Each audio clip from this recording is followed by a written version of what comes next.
Hey guys, welcome back. If any of you are still watching after the episode that we did with Redmond, this is Tagtalk episode 2. And we have a very special guest for you guys today. Here's my co host, by the way, Dark Phoenix. Say hi to the Hey, kids. how's it going? And we have a very special guest for you guys today. So here's how we go about this. So we figured that to foster as much interest as we could for this new podcast, we were going to try to get not only the best players to ever play the game out of the way, like in the early episodes, but it also seems that we're getting like the hugest Laser Quest egos as well out of the ways to begin with. So we have another player that's very, very known to be humble, to never brag about his accomplishments or anything like that. From the South, the one and only from Houston, Nick Lollipop. Say hi to the kids. Thank you guys for having me today. I appreciate it, and my reputation seems to have preceded me here. So, thank you guys for having me. And after kind of watching Adam's podcast and just all the work you guys are doing, I just applaud. Sorry, my wife just chimed in. Just applaud, your efforts and commitment to, make the game more public and kind of go into the history and backstory of things and give a different perspective from different regions and really keep the game alive from a historical perspective and, just generate interest in a lot of different ways. So, keep up the good work. Y'all are doing a great job. And thank you guys for having me. I really appreciate Thank you. just Thank being you for on being here. on. Yeah. And I'm really, really excited actually to have you on because like we were chatting a little bit offline before we started this recording. The one we did with Redmond, with the Truth, obviously us being from the north and knowing him on a personal level, we're a lot more familiar with his history, his perspective on things, his accomplishments.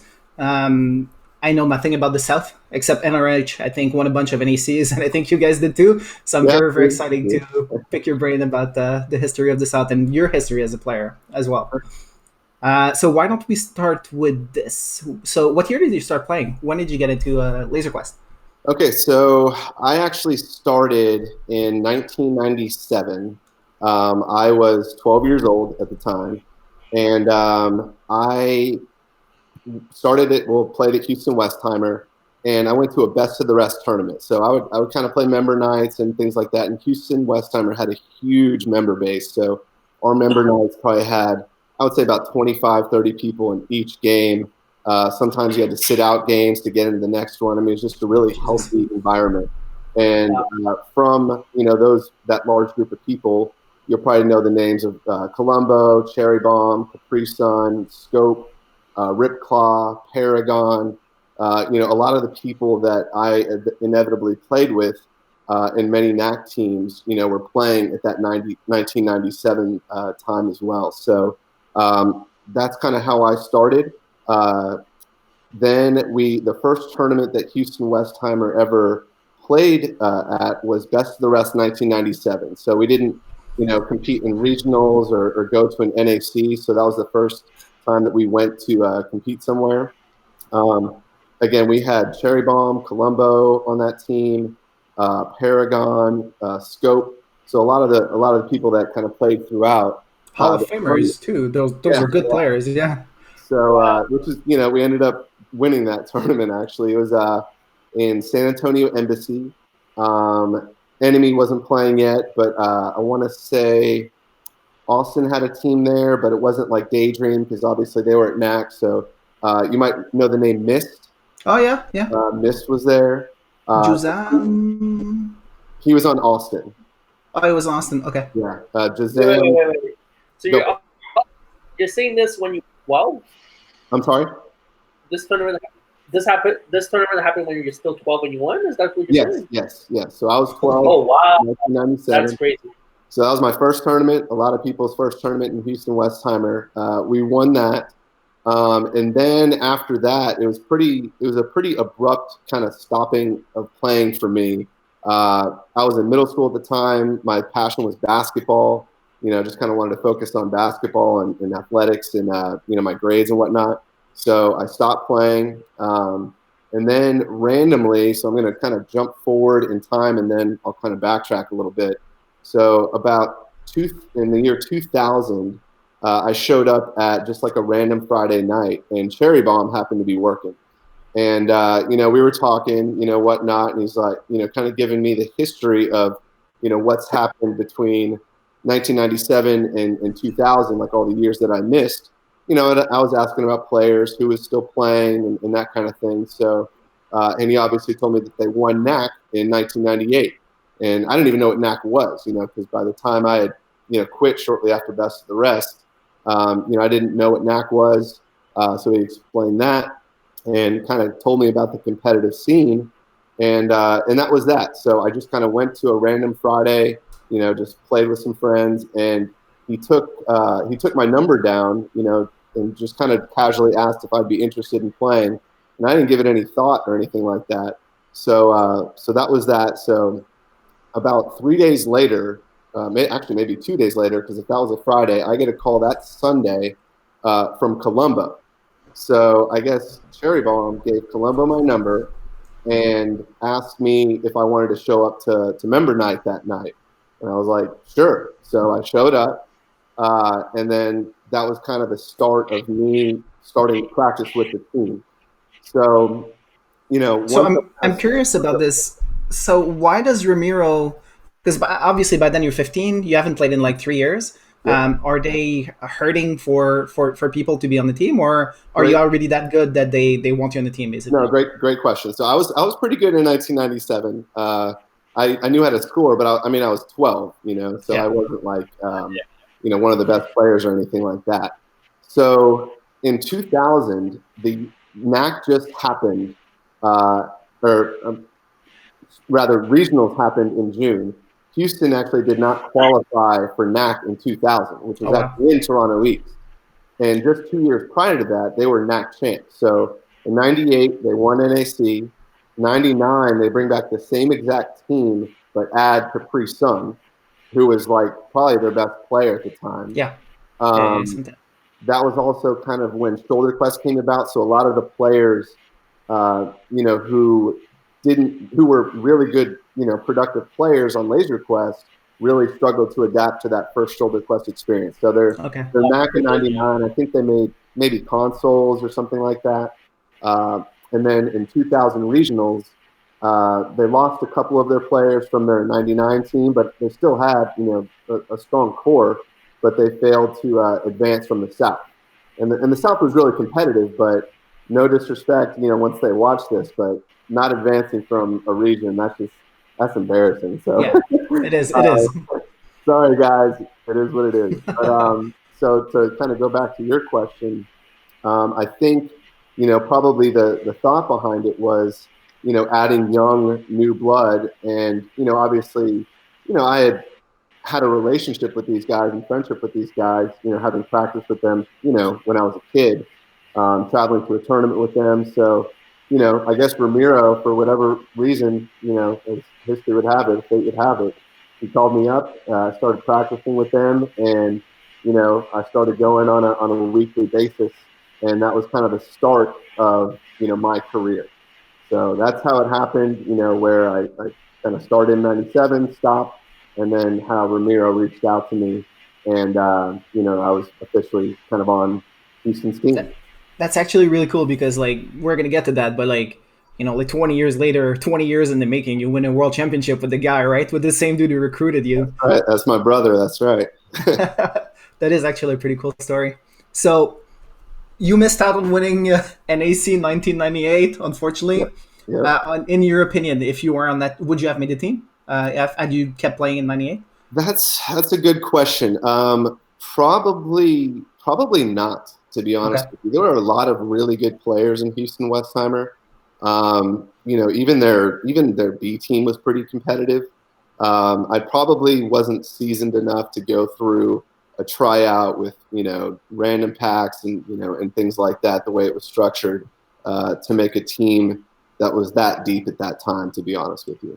Okay, fair enough. But I guess, like, you come back now in 2000 and then they're like, oh boy, do I have a story for you. Well, I was also like, 7 inches taller, kind of just coming into my own, just more from a athletic, physically mature standpoint. So, I was definitely more able to, to bring that to the table as well. So how tall are you? Just because we can't really see. I'm about 5'11", 6 foot, somewhere right there. Okay, so Shoulder Quest is your game, right? Yeah. I really, it doesn't really matter.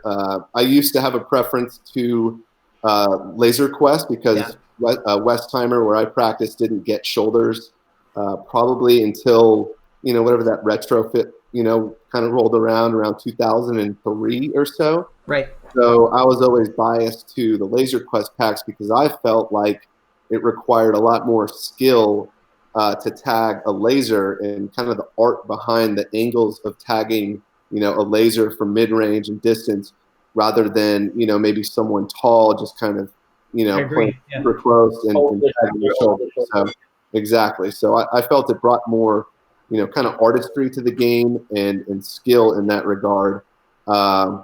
Rather than Shoulder Quest. So I agree. I feel like you can. All old school players seem to have like a tendency, like you say, like preference for laser. People who started like post retrofit and definitely like or people who are like 6'7". Lincoln, I'm looking in your direction. Have a preference as well for shoulders. All right, so you come back in 2000, and do you make the NAC team? Do you start playing regionals NAC? Yes. Right away? I started around, I want to say November 2000. And, I was still in high school. I didn't, wasn't able to travel really. And the South was kind of limited on tournaments. And I'll kind of speak to that a bit later. But my very first tournament back was the Southern Regionals 2001. So I went through the tryout. I actually got third at the tryout, so I was pretty happy with that. You have to tell us who beat you. I know who beat me. Capri Sun and Cherry Bomb in that order. And I got third. So, but I was happy with that. And then the Southern Regional that year was in Oklahoma City. And I was spoiled right off the bat because the Southern Regional at that time, that was the year when Denver, or really Colorado and part of Tennessee were in the South. So we had 21 teams. 21 teams. It's just amazing to say it now. That's crazy. That's great. Southern Regionals. So 7 teams advanced from the South to NAC. So that was kind of like when it was weighted based on the number of teams that were participating, and that's who they would bring to the NAC. So not only did obviously finals, consoles obviously mattered, but even that 7 through 9 triple quest, there was NAC, implications on the line, which was pretty amazing. And Denver ended up winning that regional that year. And I had my first experience. We weren't in finals. We got 4th.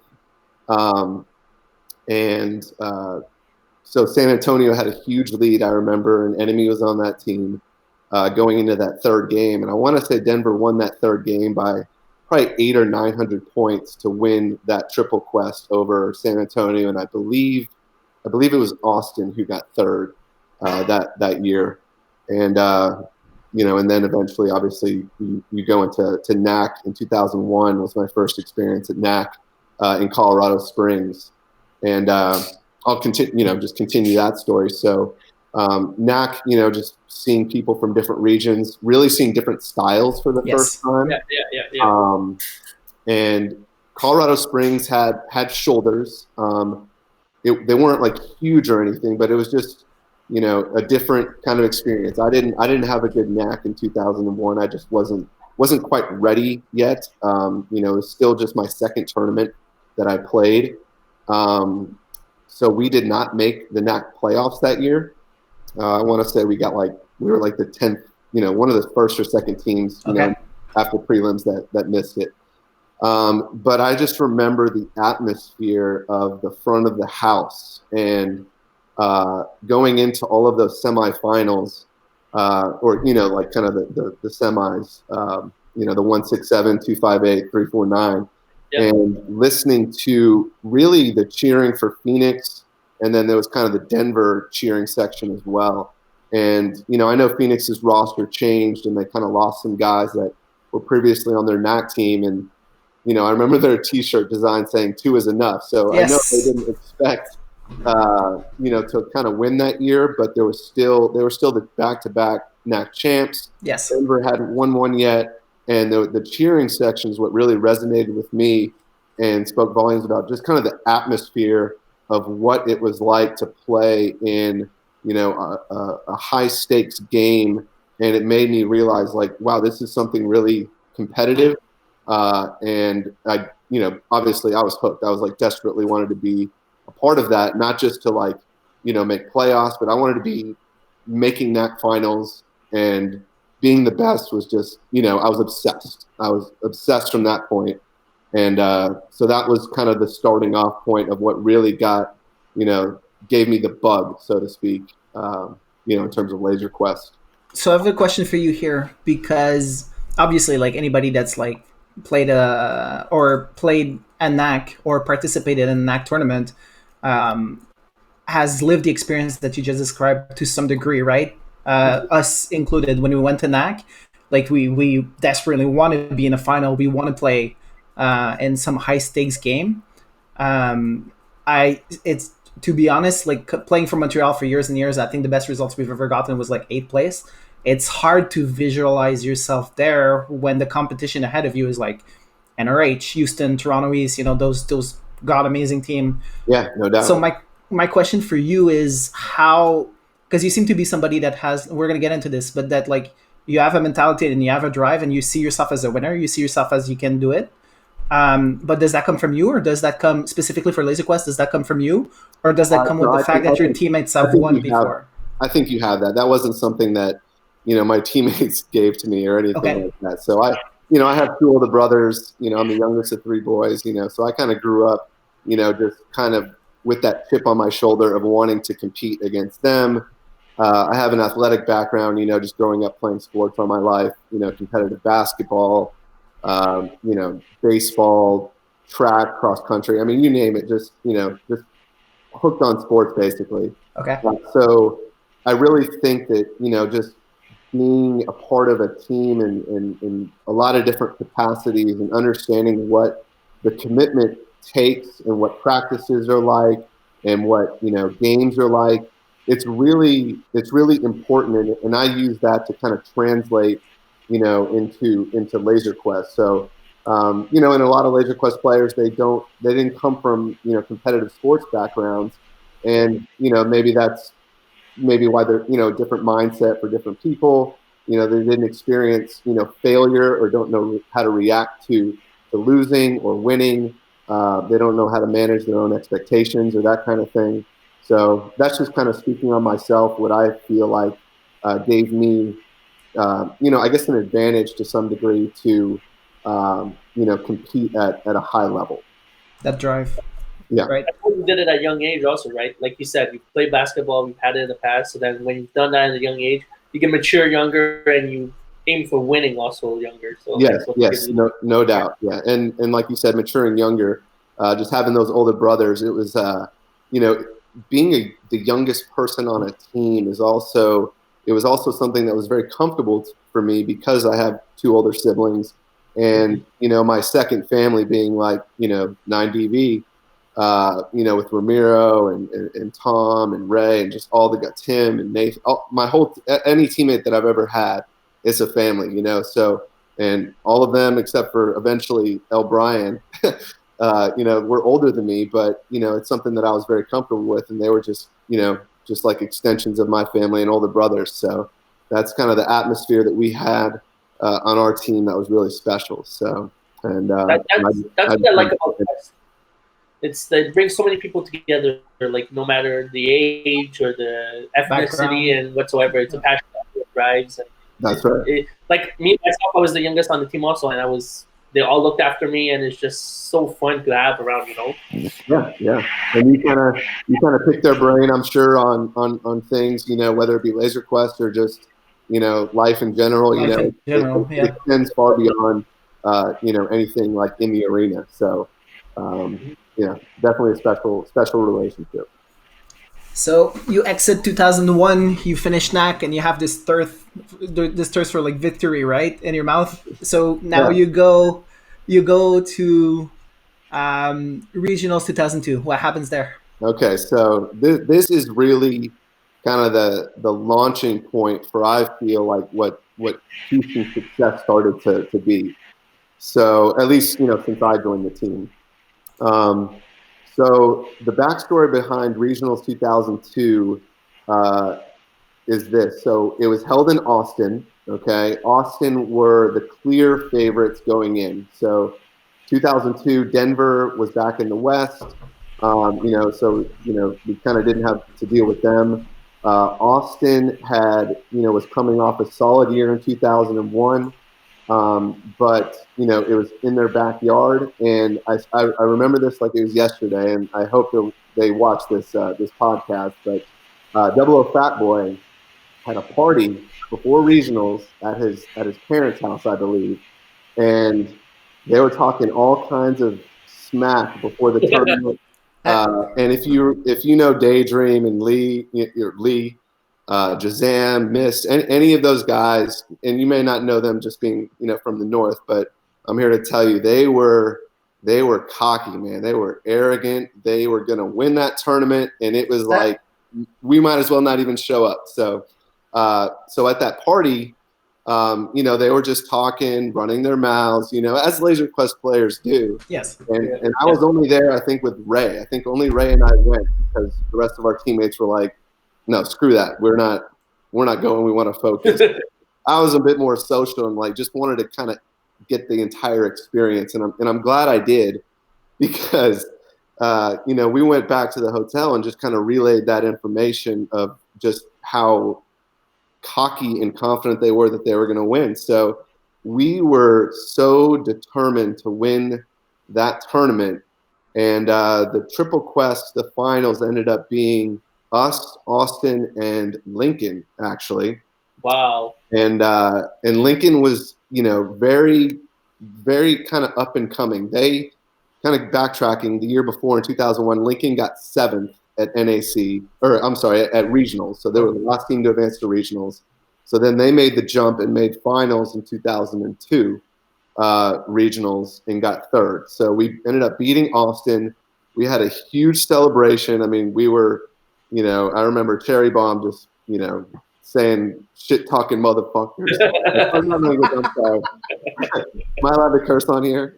Yeah, absolutely. So, we were so focused on beating them. And it's kind of interesting because I feel like that same relationship or, mentality that we had in regard to Austin and kind of who we marked as almost like a big brother to an extent, even though Houston had won NAC, prior, so it wasn't quite like that, but I feel that Lincoln and NRH inevitably would kind of mark us in that same way in the following year. So it was kind of like a passing of the torch as years went on because the South was so deep and competitive. Yes. And that was our moment. And perhaps, if you do future pods with Mo, people from NRH or Lincoln, I would suspect that they would say the same thing about us and each other as well. So, everyone's got that team that they're chasing, and Austin was that particular year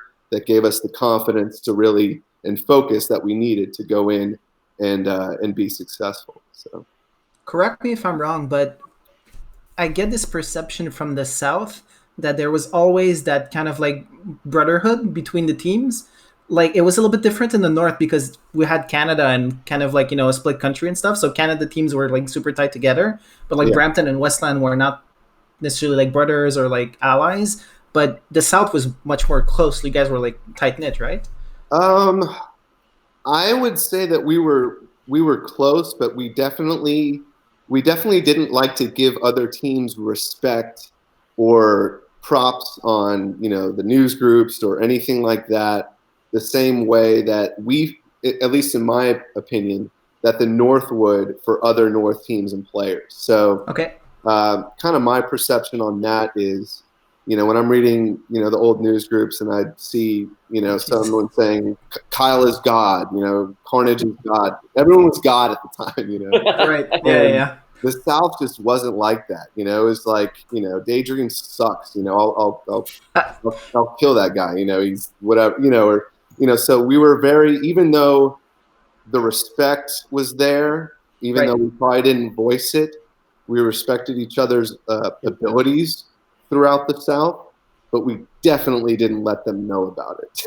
Okay. So, yeah, it was kind of like an unspoken, we're cool. We know there's a respect, but we're definitely not going to let you know it kind of thing.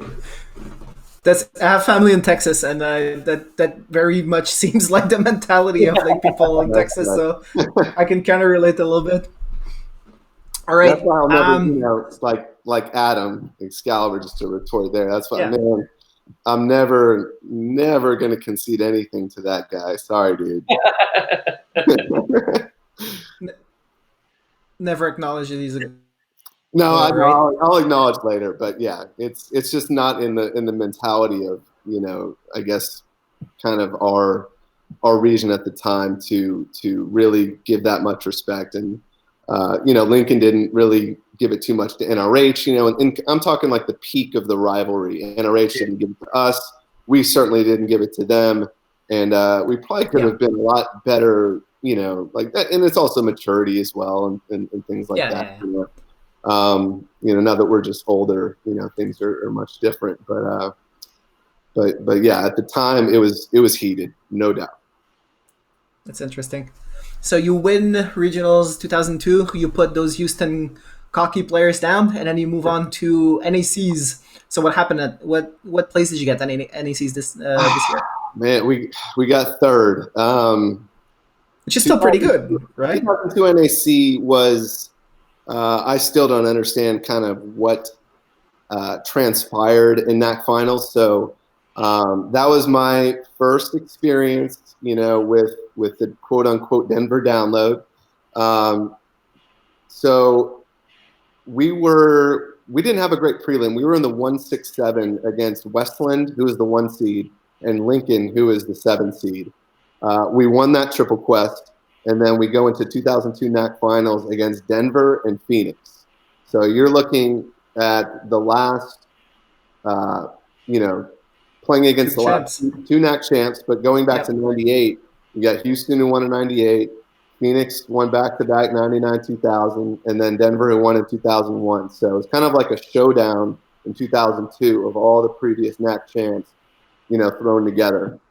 And so it was in Norwich that year, in Chicago, and the first couple games, we were doing fine. We were trailing going into the last game. I know that. I think we were down maybe, I want to say around 300 or so, but we were about to play the mixed set, which was our best set. It was the strongest set, and we scored our highest score of the tournament.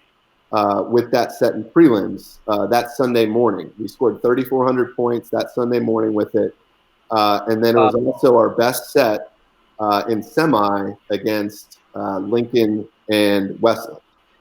So we were extremely confident going into that last game that we're going to win NAC. I want to say it was about 300 points or so. And again, that we felt we could make that up, if we played well. So the weird thing was we played about 2, maybe 3 minutes at the most, and the game was kind of spread out, played on the floor, where most of the games in Norwich were either in the left or the right tower. So this was kind of a very, spread out game. A lot of isolated battles went underneath the left tower and kind of in the back, middle area underneath the middle tower, which was kind of like open at the time. But there was a lot of action underneath the left tower, and we kind of, posted up, in some cubbies and things like that. And, we had some mobility and stuff. But at the time, there wasn't a lot of mobile players. It was still, even if it was a floor, you kind of swarmed around a little bit, but you still had a lot of positions, within the floor, especially when you're playing against Denver and Phoenix, who were very conventional teams. You really only had, Lord B, they weren't like the most mobile team. Knock would swarm around a little bit, but, Walker Bow, Malice, a lot of their role players, Gravedigger, they really kind of played together. Positional. And smartly so, to kind of maximize their scoring and get tags back, obviously in that whole kind of philosophy, which they really started, which is a different discussion. But anyway, we played about 3 minutes of that game, and they stopped the game, okay?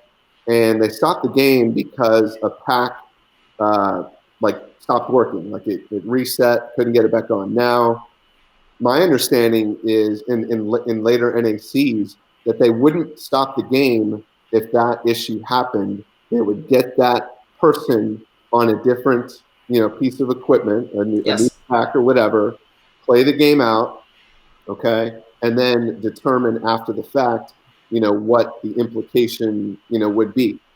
But that game was stopped, and when they didn't let us out of the airlock, but from what I've told, and maybe someone will attest to this, we were comfortably ahead already after that 3 minutes, when they stopped the game.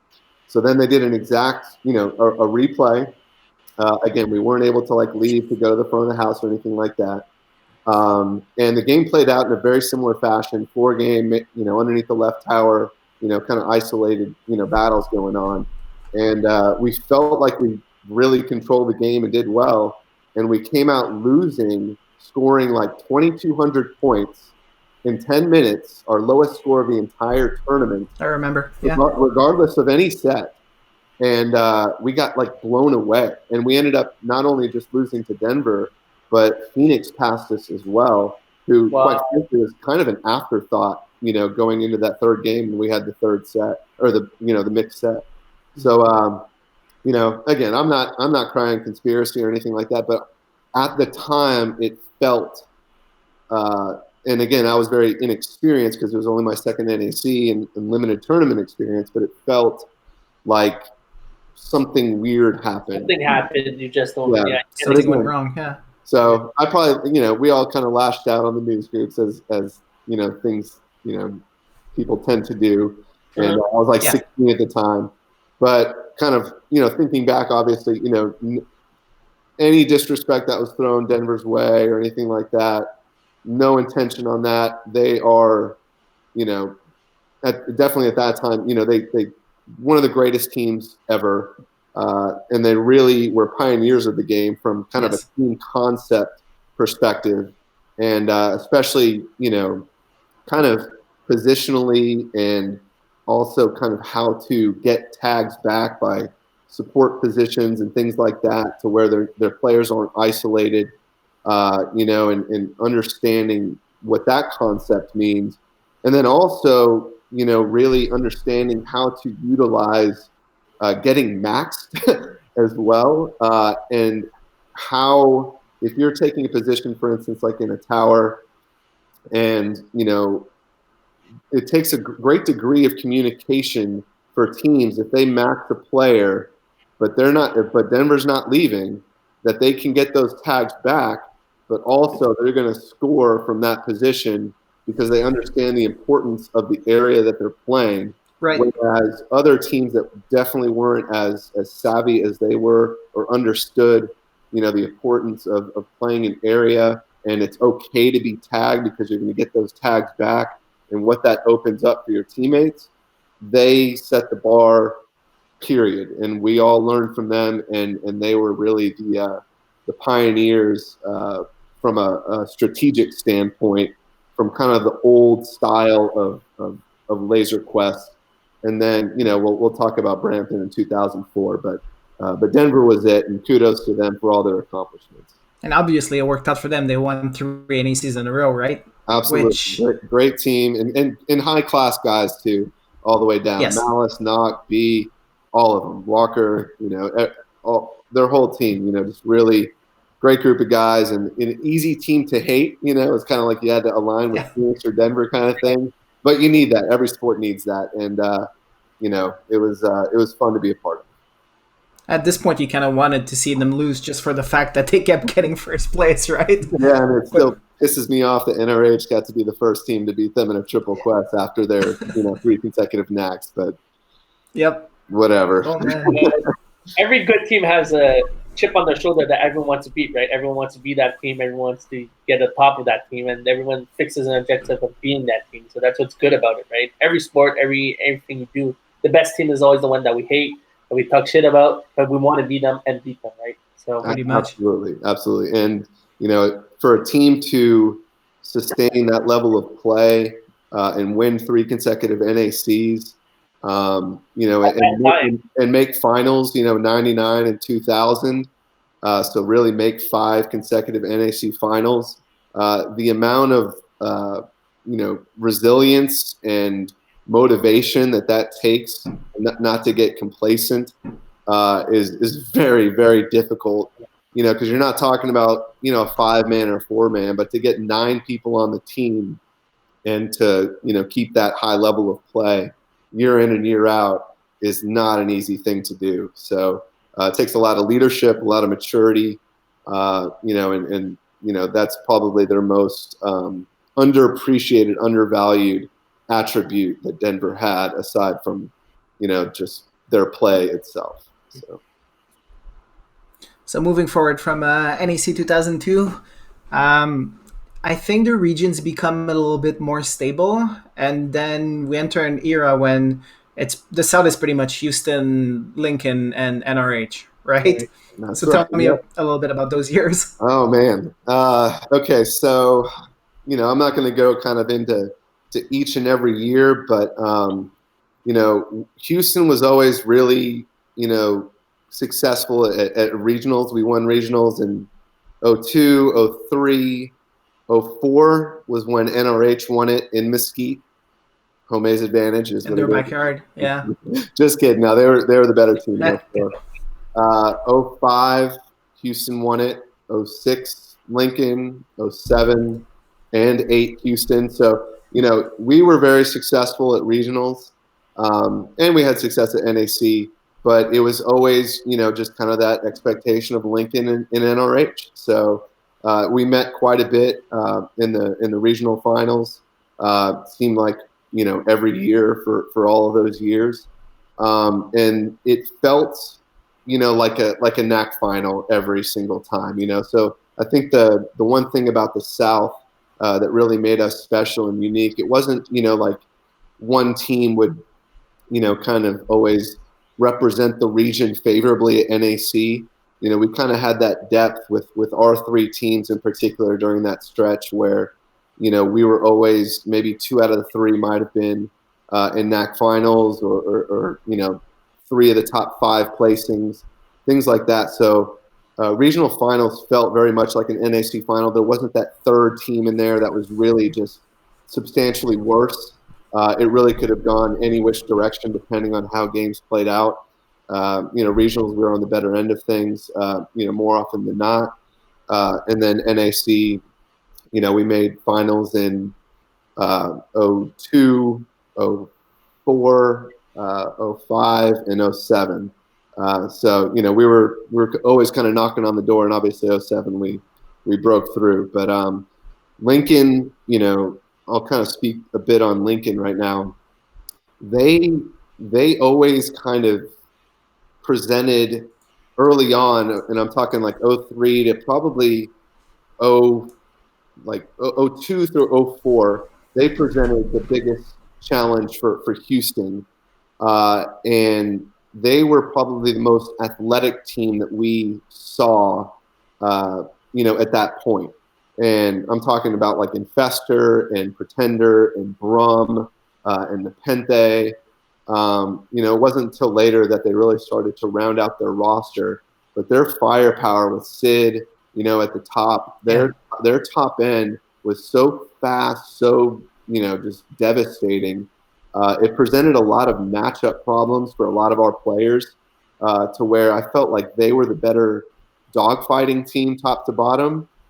We probably had the better bottom end around, 7 through 9, which was huge for us, and hurt them. But they, it was tough to, get enough people in the top 5, when you got a team like that in there.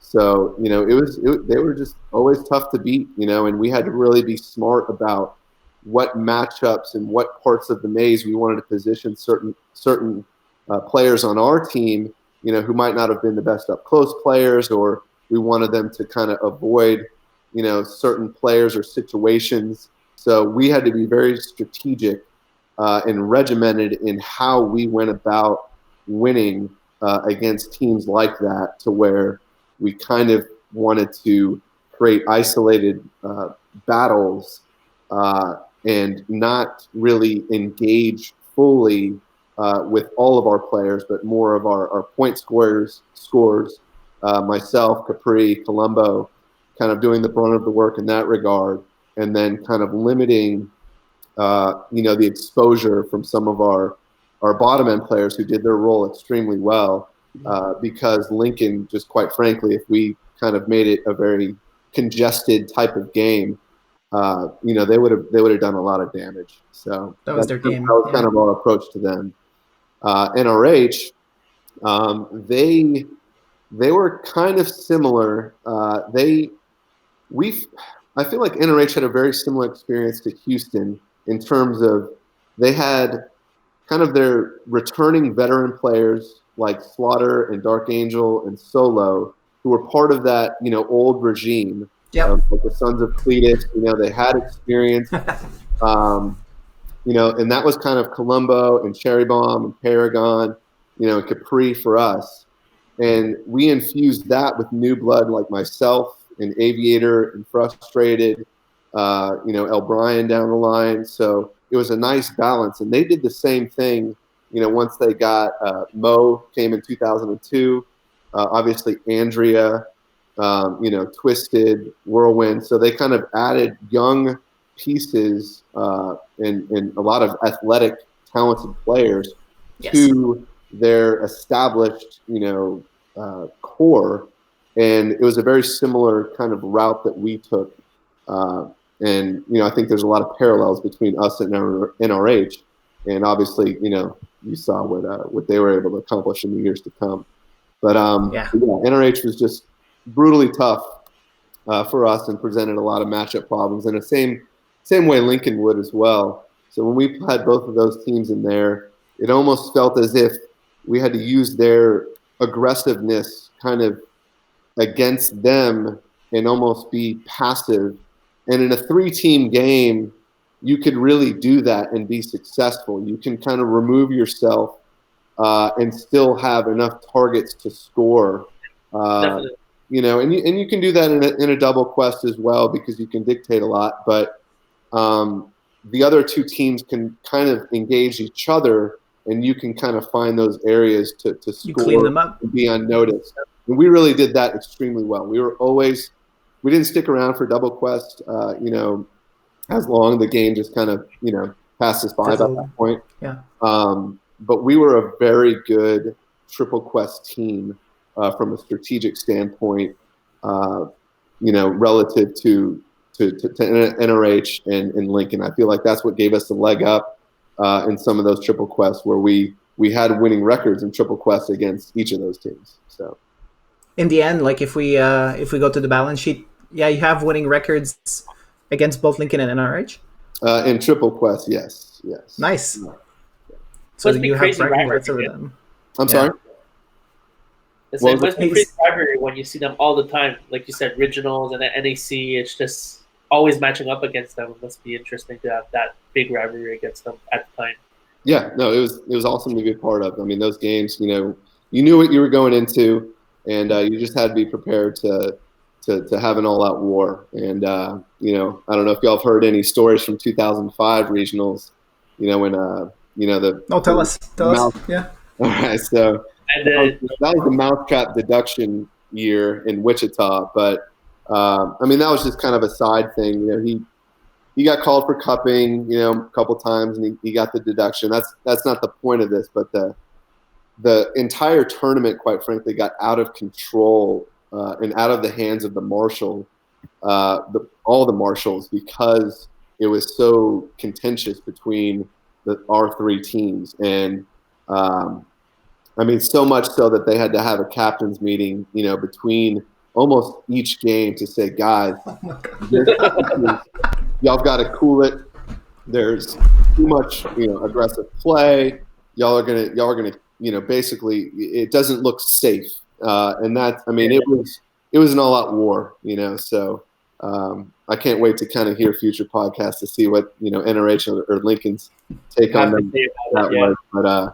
But from our perspective, man, that was a great time. But man, that was That was probably the most heated triple quest I've ever been a part of, including NAC finals, because of the animosity between us all. And who ended up winning? You did, right? We ended up winning, regardless of the deduction. We even adding that 20%, we won. We played really well. We played a really smart game. I don't know if I'm going off the timeline here. It's fine. It's fine. I'm on 2005, but we really took a page out of Brampton's playbook from 2004 NAC finals. Yes. Nice. And we can kind of segue into that in a sec if you want, whatever you guys want. But so we decided, and I don't know if y'all played Wichita or anyone watching. When you know Wichita, they have awesome towers. I mean, their towers are just really, really great tournament towers. So our take, kind of bringing in that Brampton philosophy. Now, we didn't have a full understanding of what they did in 2004, but we stole a lot of their concepts that we saw in terms of spreading out the game. So our plan in 2005 regionals was to have 3 of our most mobile players on the floor, kind of disguise the game early on as if it's a floor game by having all of our players basically kind of on the floor. And then you remember those long countdowns, when you have 27-person games. Yep. You can really kind of disguise things, and it's kind of an underrated tactic to use that countdown effectively, especially in 3-team games, to where you can really kind of disguise what your plan is. So what we did is we had 3 of our kind of mobile players, myself, Capri Sun, and Aviator on the floor, and then we paired up 2 people in each tower, one person being on the ramp, the other person above them in the tower. And any time that they, the people in the towers were, contested, they had certain rotations and support, and they knew what their assignments were given certain circumstances. So if they were to be, kind of overloaded, they were to call for help and rotate out to the ramps, to call up myself or Capri, that kind of thing, to not make it congested, as I kind of said before, to kind of limit the targets and the packs that we're exposing to their players. And so it kind of played out perfectly each game the way that we wanted to. And we just, it was probably the only way that we were going to win that, to play that way. And we did, because we were probably overmatched from a talent perspective, we felt like, and we could only kind of win by, getting 3 players in the top 5 or 6, which were, me, Ray, and Colombo, kind of our middle kind of pack assignments, not, kind of falling anywhere between 8 and 16, and then just don't get any of those low 20s. That's kind of the blueprint in a 9-person, triple quest. Yeah. You cannot get the 27, 26 places. You've got to get top 3s, and just kind of, that's just how we went about winning. And it was just kind of a math game at that point, and understanding the talents and personnel that you have, and putting in that plan to be successful, based on who you're playing. I don't know if I missed it. Go ahead. Who were the 3 teams that was in that matchup? It was you guys and Lincoln and NRH. Okay. Us, Lincoln, and Sorry. NRH. Yeah. No. So at that point, you mentioned you were consistently placing in the top 3. You, Ramiro, and Ray. So you're playing one of the big packs, right? Oh yeah, no doubt. And when does this happen? How does that happen? I started playing, either the top or one of the top 2, 3 packs in each set in 2002. So even in my second year, going back when we made NAC finals, the team trusted in me enough to give me one of those packs, and especially we would try to identify packs for me that probably didn't have as sensitive of a left shoulder. Okay. I didn't care as much about like the huge IR. I valued uptime in my style, because if I was up or winning those dogfights, I'm going to score. I'm going to win the game, or score a pretty big number. So whereas Colombo, someone like that, he doesn't mind the sensitivity of a pack. because he does get tagged a lot. So, Yeah. But he would value the strength of the IR more than anything else to get tags quickly. More tags. So, it's just a different philosophy. And early on in my career, I feel like my style kind of evolved, but that was definitely more of the pack that I would look for.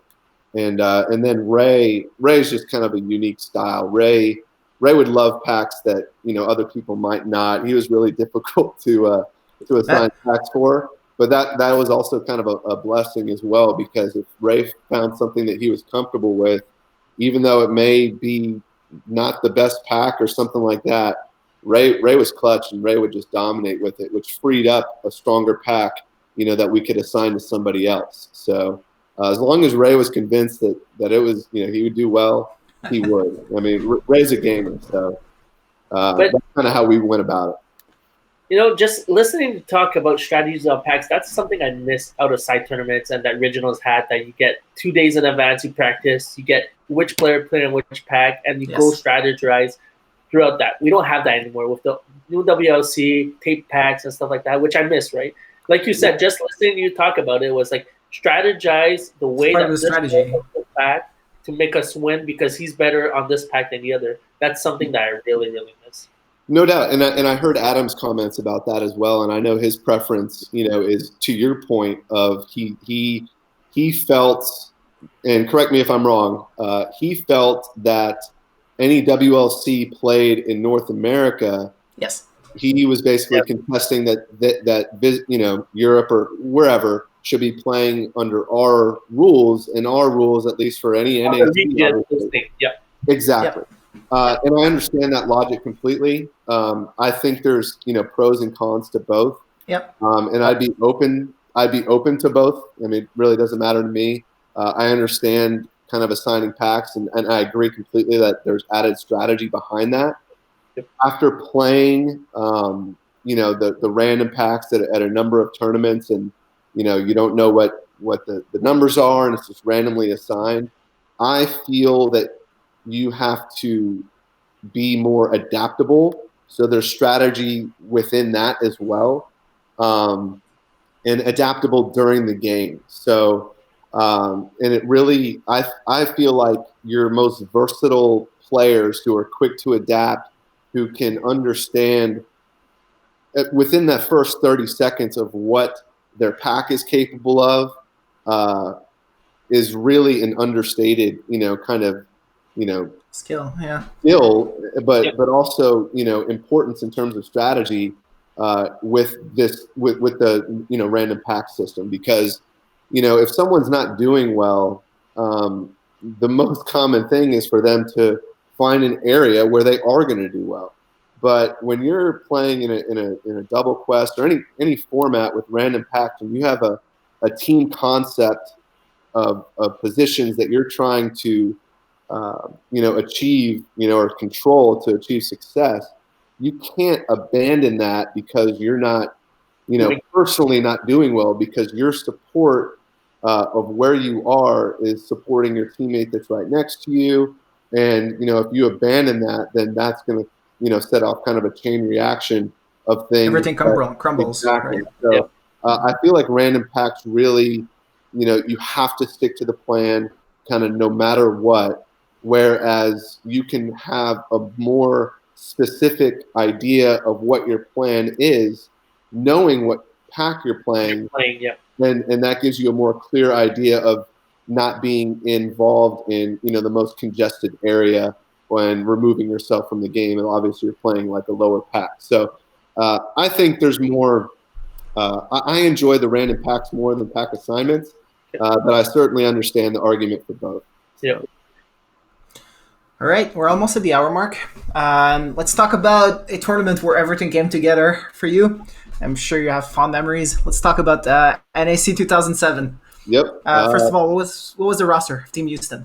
Oh boy, we had Colombo, Enemy. We added Enemy that year, which was pretty nice. Capri Sun, Frustrated, Aviator, Paragon, Cherry Bomb, El Brian. How many is that? Who am I missing? Me, Colombo. Did I say that? Vince, Frustrated, Aviator, Yep, Aviator. Okay, so me, Slarv. Colombo, Capri, Aviator, Frustrated, Enemy, Cherry Bomb, El Brian, and Paragon. That's nice. Yeah. And we're coming from 2 years now of Southern dominance, right? Because Brampton would have won 2004, then NRH, then Lincoln. Yes. I was not at NAC 06, but I still say that 06 Lincoln team, playing them in regionals, that was the best team that I ever played. Okay. I know that their margin of victory at NAC 06 was not, like record setting. They did go 24-0 though, which is obviously unprecedented. But after hearing kind of the feedback from Vegas, NAC 06, I had heard that the lasers really weren't that hittable. And I felt like that Lincoln team, if all the kind of targets were working, lasers could go down and that kind of thing, that would have only kind of separated them from the pack even more so, because then, really their huge point scorers, particularly Infester and Brum that year, would have just been that much more, just dominant, quite frankly. Yeah. But anyway, so but yeah, 07 we won regionals, pretty easily. NRH didn't have their best team that year. They lost a couple players, and then NAC was pretty much a showdown with us in Brampton, and we were itching for it. Going back from NAC 04, we felt like we, obviously had something to prove. There was a lot of lead up, a lot of shit talk, going into it. Between our teams, me, Adam, the whole bit. They had, and I know Adam kind of alluded to this in his podcast, probably maybe their best roster, including the teams that won NAC. I mean, it was an incredible roster. It was basically like the best of Brampton merged with like the best and upcoming players that would later be on Toronto East. You had, obviously Adam and Corwin and Blair in their prime. You still had Agent, White Boy Unknown, Deep Freeze, but you also threw in Hot Dice. You threw in Stu, Yes. Rest in peace, buddy. Yeah. So it was kind of an overlap of a lot of their veterans who I felt were still probably in the prime of their careers, with a perfect blend of their young players who didn't have the experience but had, the energy and athleticism and skill even at that point to contribute. And man, that was just a really, really tough team that we were hungry to play. So Hoffman was that third team, and I mean, quite frankly, it was just, it was a distant third with us and them. But we played in Gwinnett. The packs were awesome. Really, hittable lasers, hittable shoulders. It was a huge arena. I mean, just enormous. And the games kind of played out in a very kind of spread out fashion, which that arena kind of lended itself to, because when you walk out of the airlock, it was very, very open. There wasn't a quick access to a tower and that kind of thing, so no one kind of sprinted certain directions. It just kind of like filtered in all different types of directions. So, really dictating kind of what the gameplay was, you really couldn't. You might be able to have kind of starting areas, but you had to be very adaptable in a maze like that because of the size and openness and fluidity of the gameplay. So we really didn't have much of a strategy other than kind of where players would start, and then kind of where you had to just kind of communicate and work in some pairs to kind of roam to areas that are kind of safe or have a certain vantage point, and that's just maze knowledge. So obviously, maze knowledge is a huge thing. Yes. So we ended up winning that triple quest by, I think, like a little over 300 or around 400 or so. And It's close, but it's not a blowout, but it's still pretty close. no, Right? it's definitely not a lot. But yeah, no, we won. It felt like we won. So if we would have come out and lost, it obviously would have been devastating. Yes. But that was, I mean, there's just no experience like it. Like Adam said, you always remember your first. I only Yes. have one in that regard.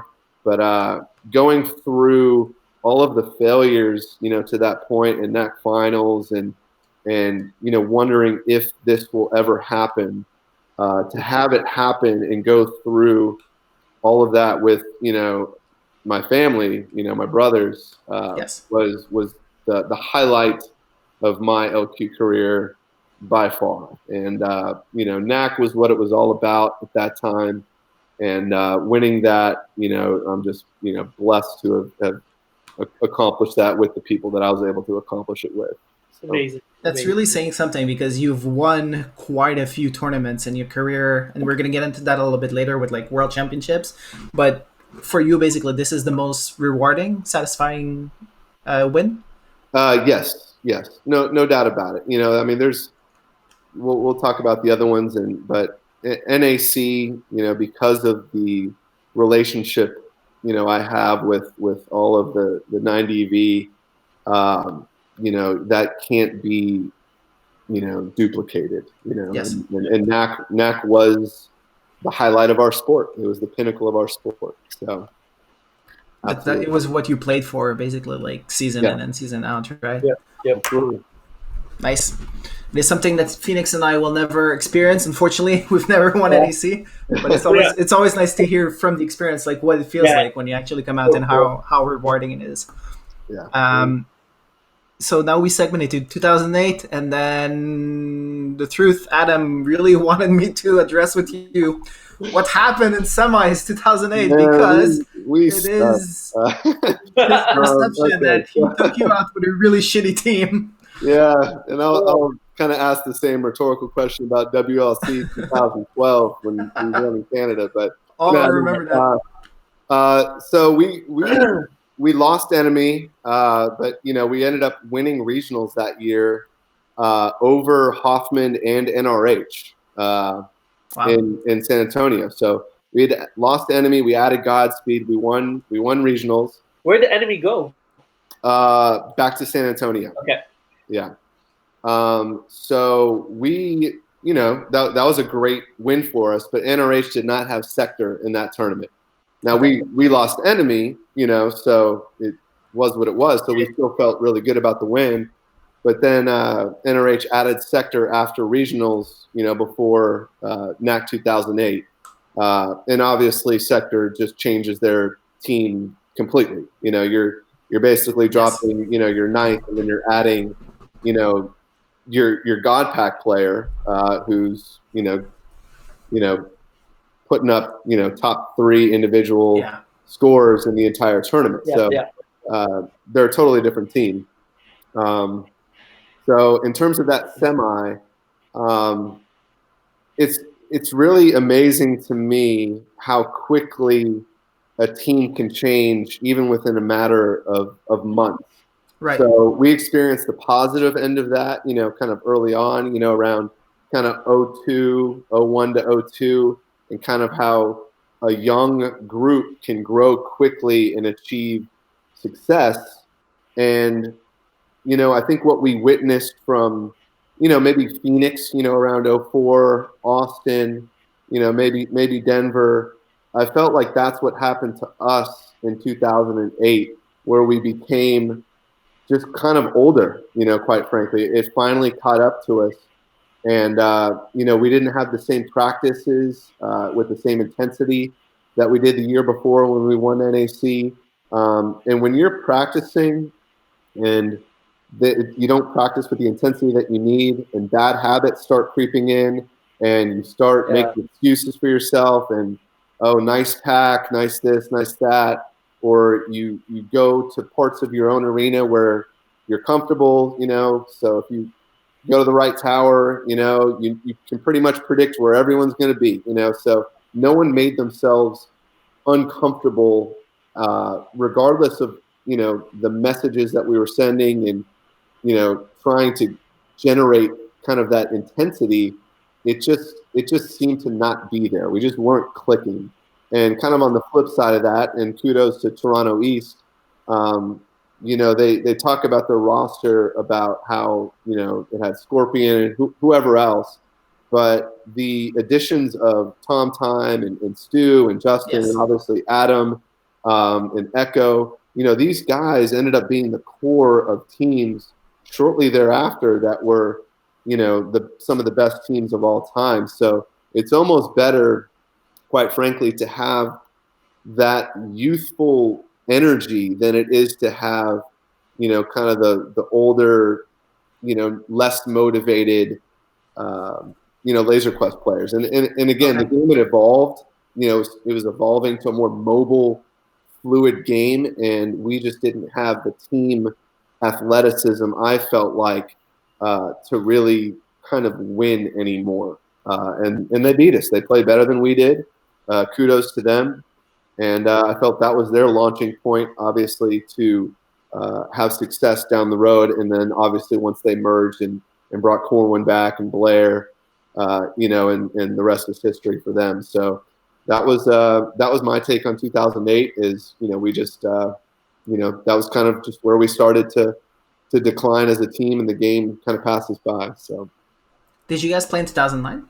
We did not. No, that was we had a really bad taste in our mouth after 2008. Not from our semi, but really from how we felt finals kind of went down as observers. Oh yes, I wanted to touch on that with you actually. So, obviously, for anybody who did not listen to Redmond's podcast, Redmond got into a little bit of what happened with some drama between some players from Lincoln and some people, and Justin, basically from Toronto East, and how there is a big perception out there on how like some players from NRH essentially bootleg. Some players from Toronto East essentially bootleg the finals in NRH's favor and to Lincoln's detriment. And Adam, the truth, did mention that you had some opinions on that because you witnessed it firsthand. So what was your perception? What happened from your point of view? Well, I don't want to say firsthand because I was not in there. Okay. And again, the monitors, they show a very limited perspective. And, so based on what I saw from the monitors, which again was very limited, but piecing that information together from Lincoln, which again is a very biased source, so I'm kind of taking lots of different pieces of information and kind of formulating an opinion. And obviously this is, years removed, but at the time, you hear the discussion, you see the intensity of it, you kind of see what's happening. You understand kind of the motivations after of a team after something like that, transpired in the arena to maybe have a vendetta or whatever. So again, can't belabor the point of, I was not in there, but I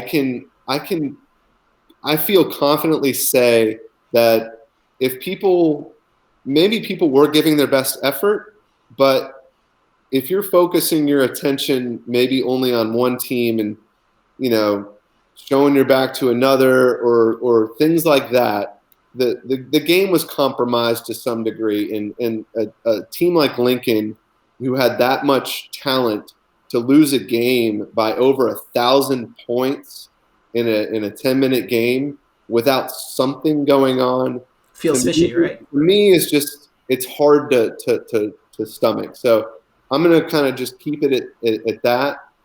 I'm curious if there is a Lincoln player on at some point, down the line or whatever, what their take would be, years removed, to get that first person, perspective on things.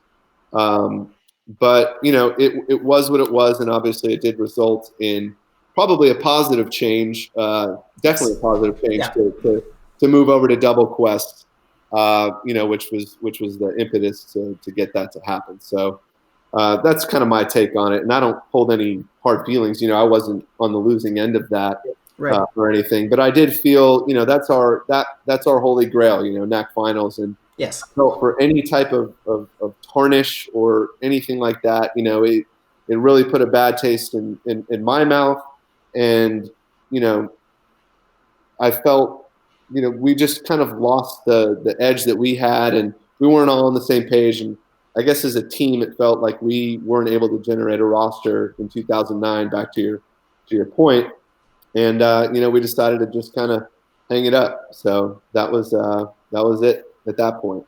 But then 2010, you're planning on making a comeback. Yes, and I felt like this was a very important year for Laser Quest in terms of NAC was concerned, because they had done away with regionals. They had an open sign up. Yep. And there were like 27 teams or 28 teams signed up for NAC. And we were one of them. But I don't know how the times worked or whatever. We were on the wait list. Somehow, I don't know how it happened, but we were on the wait list. And maybe it took past the previous year's participation into account. I don't know.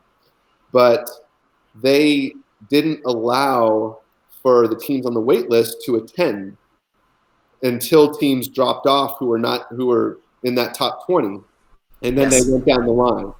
Now, as teams dropped off, obviously you're prolonging, the planning process of making flight arrangements and traveling and all those things. So I felt like what Laser Quest did in that particular year to turn attendance away and not have an open NAC, which could have done, really wonders for the game, to have, 27 teams and create some kind of schedule, however you have to do it. But having the numbers there would have been a great thing. But the ramifications of turning teams away, we'll never know, but it's obviously not a good thing. So I felt like that was a pretty important point in terms of how NAC started to decline pretty rapidly. Obviously, in 2012 was the last one. So I just felt like 2010 was a huge moment that expedited that process. Did Houston end up having a team that year?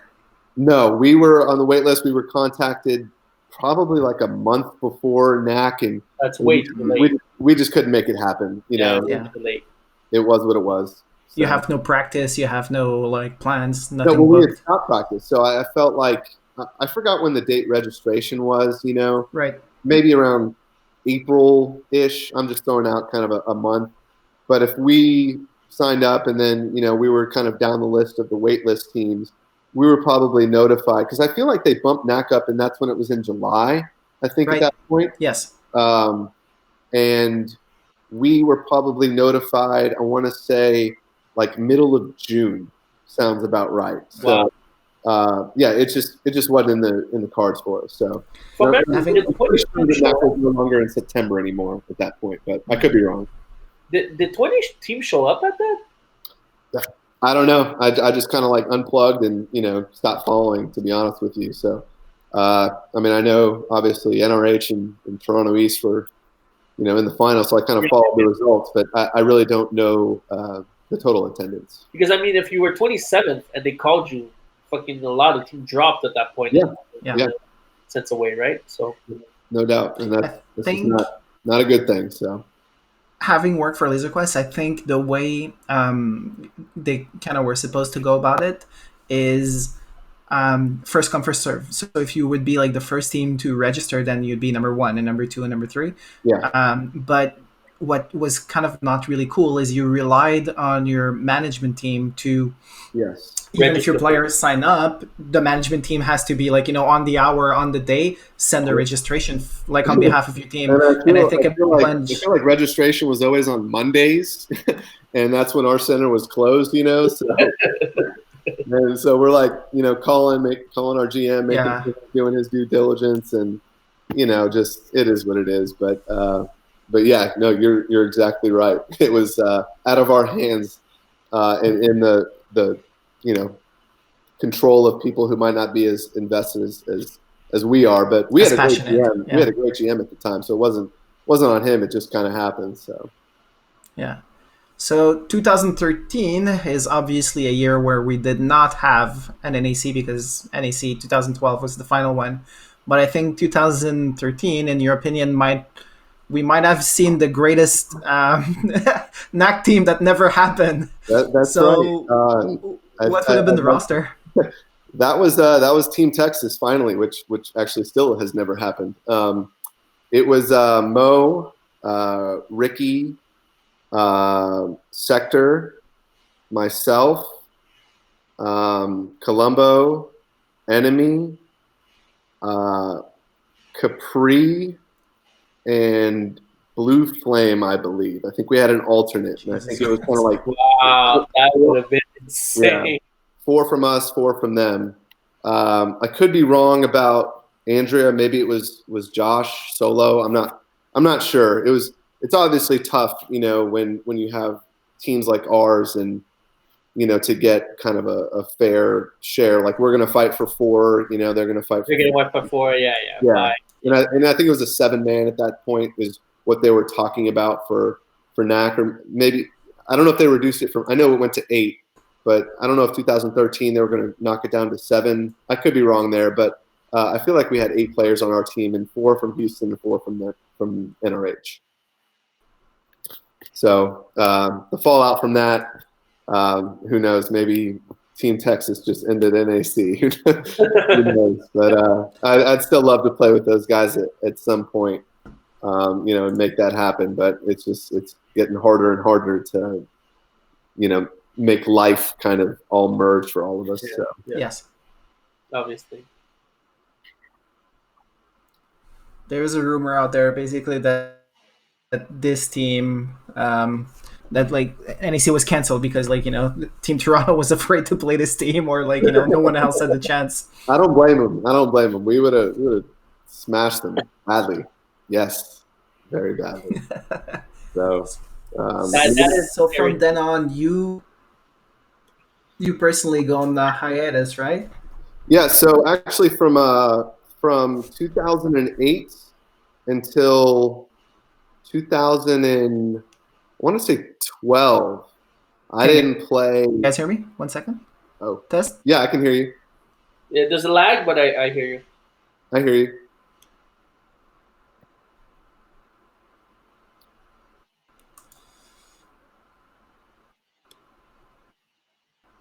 Yep. Hello. Yep, I'm here. Yep. Alex, Test. Okay, I think we're back. Sorry, I you good? think my internet is acting up. Yeah, I can hear you, but the image is not following. I can hear you now. Okay, hang on. Okay. Okay, I'm recording. 1 second. I'm over.